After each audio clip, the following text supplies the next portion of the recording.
daigne. L'actualité au Proche-Orient, cessez-le-feu plus que jamais précaire au Liban. 9 morts après un bombardement israélien sur 2 villages du sud Liban hier soir. Une réplique à des tirs du Hezbollah.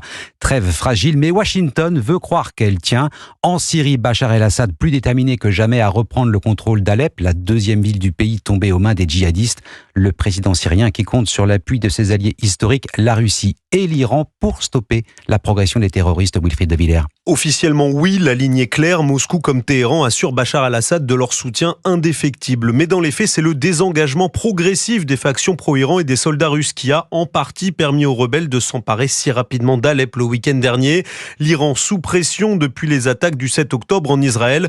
Arthur Kenney est docteur en sciences politiques, spécialiste de la Syrie. Ces groupes pro-iraniens, leur dispositif dépend beaucoup de leur réseau logistique et de la capacité de faire bouger rapidement des troupes d'un pays à l'autre. Or, Israël, en bombardant partout ces groupes pro-iraniens, au final, a diminué leur capacité opérationnelle sur le terrain. Si des milices irakiennes pro-Iran sont arrivées en renfort ces derniers jours, Téhéran compte aussi beaucoup sur la Russie, mais elle est occupée ailleurs. Les Russes ont été totalement débordés en Ukraine et sur le terrain en Syrie ont dû retirer leurs meilleures troupes. Donc ils peuvent compter que sur peut-être une dizaine d'aéronefs, sachant que l'utilisation de l'aviation sans groupe au sol pour assurer les batailles est totalement inefficace. Avec cette offensive rebelle en Syrie, c'est un nouveau front d'instabilité qui s'ouvre au Moyen-Orient. Wilfried de Villers.